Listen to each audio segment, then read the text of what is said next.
आवाज सुनता हर किसी की, ना ही भूला कोई वो। सबसे पहले याद उसकी, फिर सभी दुनिया की हो। नमस्कार, जय हिंद, जय भारत दोस्तों। स्वागत है आप सबका एक बार फिर से आपके अपने चैनल स्काई स्पीक्स पर। तो आज हम बात करने वाले हैं वृषभ लगन के लिए जनवरी 2023 कैसा रहेगा। और आगे बढ़ने से पहले आप सभी मित्रों को, भाई बंधुओं को, आप सभी श्रोताओं को नव वर्ष की ढेर सारी हार्दिक शुभकामनाएं। तो आने वाला जनवरी का महीना कैसा रहेगा, नया साल आपके लिए क्या लेकर के आया है, किस ग्रह की दशा अंतरदशा आपको क्या और कैसा फल देने वाली है, किस ग्रह की दशा अंतरदशा में आपको शुभ फल प्राप्त होंगे और किस ग्रह की दशा अंतरदशा में आपको अलर्ट रहना है, सावधान रहना है, क्या क्या उपाय करने हैं। तो इन सभी विषयों पर बारी बारी से हम चर्चा करेंगे दोस्तों। कहीं भी जाइएगा मत, आज का वीडियो बहुत ही खास, बहुत ही दिलचस्प होने वाला है। वीडियो को शुरू से लेके अंत तक जरूर देखिएगा। और अगर आपने अब तक हमारे चैनल को सब्सक्राइब नहीं किया दोस्तों, तो कृपया हमारे चैनल को सब्सक्राइब कर लीजिए, ताकि जब भी हम कोई नया वीडियो अपलोड करें तो आप तक पहुंचे सबसे पहले। और अगर आप मुझसे किसी भी प्रकार का निजी ज्योतिषीय परामर्श लेना चाहते हैं तो स्क्रीन पर या वीडियो के डिस्क्रिप्शन में आपको मेरी कांटेक्ट डिटेल्स मिल जाएंगी। आप मुझसे ऑफिस टाइमिंग में संपर्क कर सकते हैं, शुल्क लागू रहेंगे। चलिए आगे बढ़ते हैं। और आज का ये गोचर केवल और केवल लगन पर आधारित है, तो कृपया इसे अपनी मून साइन, चंद्र राशि, नाम राशि अथवा अपने सन साइन से देखने की गलती मत कीजिएगा। ये आपकी वृषभ लगन वालों के लिए है आज का गोचर। तो जिनका जन्म वृषभ लगन में हुआ है केवल वही लोग इसे देखें। मंगल आपके लगन में चल रहे हैं और इसके अलावा चंद्रमा आपके तृतीय भाव के स्वामी है, केतु आपके छठे भाव में है तुला राशि में, सूर्य बुध आपके अष्टम भाव धनु राशि में, सूर्य 14 जनवरी को भाग्य भाव में चले जाएंगे मकर राशि में। शुक्र और शनि इस महीने के आरंभ में होंगे आपके भाग्य स्थान में नवम भाव मकर राशि में। शनि 17 जनवरी को और शुक्र 22 जनवरी को दशम भाव कुंभ राशि में पधार रहे हैं। शनि अपनी स्वराशि में आने वाले हैं और सबसे बली पंच महापुरुष योग में से सबसे बली शश नामक राजयोग बनाने वाले हैं। और ये राजयोग अगले 2.5 से लेके 3 वर्षों तक आपकी कुंडली में गोचर में ये योग बनने वाला है। और यह योग आपको बहुत कुछ देने वाला है, बहुत कुछ, जिसकी आपने कभी कल्पना भी नहीं की होगी। ये योग वो दे जाएगा जो आपने कभी सपने में सोचा भी नहीं होगा, क्योंकि शनि देव जब देते हैं तो फिर दिल खोल कर देते हैं, छप्पर फाड़ कर देते हैं। बृहस्पति आपके लाभ स्थान में है, मीन राशि में है अपनी स्वराशि, राहु 12वें स्थान में है, मेष राशि में है। तो लगन से जब भी गोचर देखा जाता है तो ग्रहों के साथ साथ हम दशा अंतरदशा का भी ध्यान रखते हैं, क्योंकि लगन से दशा अंतरदशा का महत्व और नक्षत्र, किस नक्षत्र में ग्रह जाने वाला है, क्या फल देगा, इन सभी पर हम विस्तार से डीपली चर्चा करते हैं।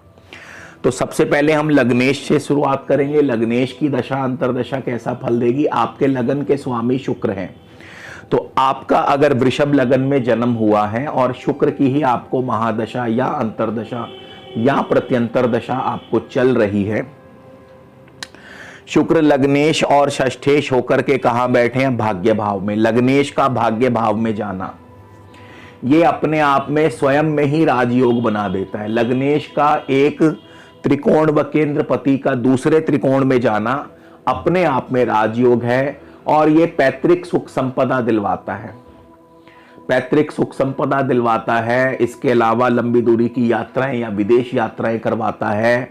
इसके अलावा पढ़ाई में आपका प्रदर्शन बहुत बढ़िया रहता है, हायर एजुकेशन, हायर स्टडीज में आपको सफलता प्राप्त होती है।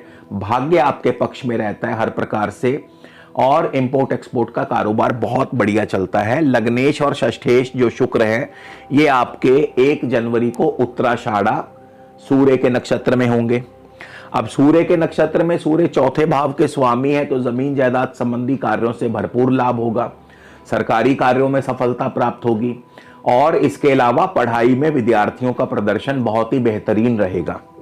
6 जनवरी को चले जाएंगे शुक्र श्रवण नक्षत्र में, चंद्रमा के नक्षत्र में। छोटी मोटी यात्राओं का योग बनता है, तो आसपास कहीं ना कहीं आप यात्रा आदि पर जा सकते हैं। भाई बंधुओं का सुख सहयोग मिलता रहेगा। फिर 17 जनवरी को शुक्र चले जाएंगे धनिष्ठा मंगल के नक्षत्र में। मंगल सप्तम और द्वादश भाव के स्वामी है, तो यहाँ पे कहीं ना कहीं आपके खर्च बढ़ाते हैं। खर्चों के साथ साथ आपका निवेश बढ़ सकता है और थोड़ी बहुत स्वास्थ्य के प्रति चिंता भी रहेगी। इसके बाद 27 तारीख को शुक्र चले जाएंगे राहु के नक्षत्र में।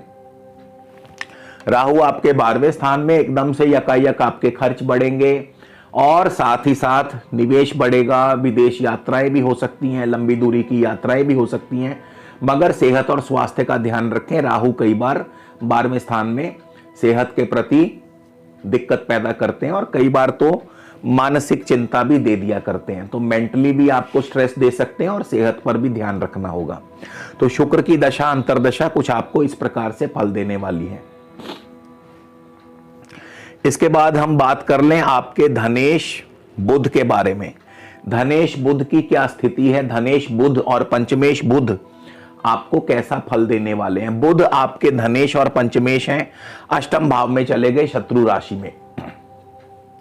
जाहिर है धन और संतान के प्रति थोड़ी बहुत चिंता रहेगी, लेकिन बुध जो है 1 जनवरी को उत्तराषाढ़ सूर्य के नक्षत्र में होंगे। तो यहां पे क्योंकि बुध सूर्य के नक्षत्र में है और स्वयं अष्टम भाव में है, तो पैतृक संपदा दिलवा सकते हैं, पैतृक संपत्ति मिल सकती है, जमीन जायदाद संबंधी कार्यों से लाभ होगा आपको, आपके सरकारी कार्यों में आपको सफलता मिलेगी, मगर संतान संबंधी कोई ना कोई चिंता परेशानी अवश्य बनी रहेगी और गर्भवती महिलाओं को भी खास ध्यान रखना होगा।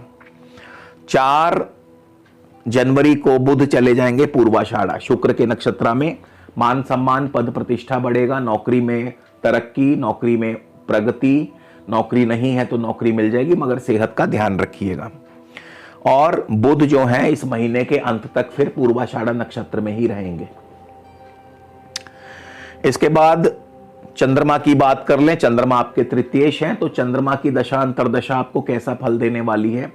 अब चंद्रमा की पोजीशन आपकी कुंडली पर निर्भर करती है। अगर तो चंद्रमा आपकी कुंडली में शुभ है, अपनी राशि में बैठे हैं या उच्च राशि में बैठे हैं या मित्र राशियों में बैठे हैं, तो फिर भाई बंधुओं का सुख सहयोग बनता रहेगा, मिलता रहेगा। छोटी मोटी यात्राओं से लाभ होगा। Media, IT, communication, telecom sector, कला, आर्ट्स, इन सभी क्षेत्रों से आपको लाभ और सफलता देते रहेंगे। और अगर चंद्रमा की पोजीशन बढ़िया नहीं है तो फिर आपके लिए व्यर्थ की भागदौड़ जो है वो चलती रहेगी। केतु की बात कर लें। केतु आपके 6ठे भाव में है, तुला राशि में है, शुक्र की राशि में, शुक्र लग्नेश भी हैं। तो केतु की दशा अंतर्दशा आपको कैसा फल देगी। केतु जो है सेहत और स्वास्थ्य का ध्यान रखना पड़ेगा। चोट आदि की संभावना, शत्रु वर्ग आपको परेशान कर सकता है। और केतु जो है राहु के नक्षत्र में, स्वाति नक्षत्र, राहु भी इस समय 12वें भाव में है। तो दाम्पत्य जीवन के लिए केतु की दशा अंतर्दशा बढ़िया नहीं है, दाम्पत्य जीवन में कड़वाहट भरते हैं। इसी तरह सूर्य की बात कर लें कि सूर्य की दशा अंतर्दशा कैसा फल देगी। 4थे भाव के स्वामी है सूर्य, अष्टम भाव में है। चतुर्थेश का अष्टम भाव में जाना आपके लिए कहीं ना कहीं दिक्कत पैदा करता है, लेकिन सूर्य जो है इस महीने के आरंभ में 1 जनवरी को पूर्वाषाढ़ नक्षत्र में होंगे। तो यहां पे क्योंकि नक्षत्रपति शुक्र है तो मान सम्मान बढ़ेगा, नो डाउट। नौकरी में भी अनुकूलता, लेकिन सेहत का ध्यान रखें, सेहत नासाज रह सकती है। 11 जनवरी को सूर्य चले जाएंगे अपने स्वयं के नक्षत्र में। 4थे भाव के स्वामी है सूर्य, अपने नक्षत्र में होंगे तो जमीन जायदाद संबंधी कार्यों से लाभ होगा। भूमि, भवन, वाहन, कृषि और शिक्षा, इन 5 क्षेत्रों में लाभ और सफलता। सरकारी कार्यों में लाभ, जनता में आपके प्रति विश्वास बढ़ेगा। 24 जनवरी को सूर्य चले जाएंगे चंद्रमा के नक्षत्र में। भागदौड़ बढ़ेगी, छोटी मोटी यात्राएं होंगी, मीडिया, आईटी, टेलीकॉम सेक्टर से लाभ होगा। अब हम बात करते हैं शनि की। शनि जो है आपके की प्लैनेट है, भाग्य और दशम भाव के स्वामी है शनि। अब शनि जो है 17 जनवरी को भाग्य भाव से निकलकर दशम भाव में आने वाले हैं और शनि दशम भाव में बहुत ही ज्यादा शुभ फल देते हैं। एक तो शनि दशम भाव में पंच महापुरुष में से शश नामक राजयोग बनाते हैं और केंद्र में शश योग से शनि बहुत ज्यादा स्ट्रांग हो जाते हैं। शनि के लिए लाल किताब में भी कहा गया है कि अक्स दिल का आंखों पे इज्जत करेगा, कदम दर कदम तू आगे बढ़ता चलेगा। यानी शनि के लिए ये पंक्तियां जो कही गई हैं, इसका क्या अर्थ है? इसका अर्थ है कि जब आपकी आंखों में, आपके दिल में दूसरों के प्रति इज्जत होगी, ईर्ष्या भाव नहीं होगा, द्वेष भाव नहीं होगा, वैर भाव नहीं होगा, तो कदम दर कदम आगे बढ़ता चलेगा। यानी ऐसा व्यक्ति जिसका शनि दशम भाव में बैठा हो या गोचर में दशम भाव में आया हो, तो ऐसा व्यक्ति अगर अपने दिल में, अपनी आंखों में दूसरों के प्रति इज्जत भाव रखेगा तो कदम दर कदम आगे बढ़ता चला जाएगा, यानी तरक्की करता चला जाएगा। तो आपको दूसरों के प्रति ईर्ष्या नहीं रखनी है, वैर भाव नहीं रखना है। और वैसे भी शनि जो है इस समय धनिष्ठा मंगल के नक्षत्र में चल रहे हैं। मंगल सप्तम और द्वादश भाव के स्वामी हैं। अब यहां पे देखिए, अगर तो मंगल आपकी कुंडली में बहुत ही बढ़िया है, क्योंकि जब तक धनिष्ठा नक्षत्र में है तो थोड़ा स्लो फल देंगे। हालांकि शनि की पोजीशन बहुत बढ़िया है और शनि जब तक धनिष्ठा नक्षत्र में है तो क्या होगा, ज्वाइंट वेंचर्स होंगे, किसी बड़े कार्य में निवेश होगा, ज्वाइंट वेंचर्स होंगे, किसी के साथ साझेदारी हो सकती है, बिजनेस में एक्सपेंशन हो सकती है, बिजनेस में निवेश हो सकता है, जो आगे चल के आपको बहुत फायदा देने वाला है। तो शनि यहां से अपना बेस बनाना शुरू करेंगे ताकि अगले आने वाले 2.5 से 3 वर्षों में आपको भरपूर लाभ दे सके। इसी तरह बृहस्पति की बात कर लें, बृहस्पति कैसा फल देंगे? अब देखिए, बृहस्पति जो है आपके लाभ स्थान के स्वामी हैं और बृहस्पति के लिए लाल किताब में क्या लिखा गया है कि धर्म पालन से गुना 11 बढ़ेगा, धर्म पालन से गुना 11 बढ़ेगा, उत्तम गृहस्थी दौलतमंद बनेगा। यानी जिनका भी बृहस्पति 11वें भाव में हो, अपनी राशि में हो, तो ऐसा व्यक्ति यदि धर्म का पालन करने वाला होगा तो 11 गुना बढ़ेगा, 11 गुना उसकी बरकत होगी, ताकत बढ़ेगी। और ऐसा व्यक्ति उत्तम गृहस्थी यानी घर परिवार से सुखी और दौलतमंद होगा। तो बृहस्पति अगर आपका 11वें भाव में ही बैठा है और इस समय भी बृहस्पति जैसे 11वें भाव में गोचर कर रहा है, तो आप अपने धर्म का पालन कीजिए। जितना आप धर्म के मार्ग पर चलेंगे उतना ही बृहस्पति आपको शुभ फल देंगे। दूसरों की इज्जत करने से, वैर भाव नहीं रखने से और धर्म का पालन करने से गुरु और शनि बहुत ही बढ़िया फल देंगे। और गुरु जो है इस समय शनि के उत्तरा भाद्रपद नक्षत्र में है, तो गुरु तो शनि से भी ज्यादा बढ़िया फल देने वाले हैं, क्योंकि यहां पे गुरु शनि के नक्षत्र में, शनि दशम भाव में है और शनि शश योग बना रहे हैं। शनि स्वयं अपना फल तो बढ़िया देंगे ही देंगे, लेकिन गुरु माफ कीजिए, मेरा थोड़ा गला खराब है, क्षमा चाहता हूं। तो गुरु शनि से भी ज्यादा बढ़िया फल देंगे।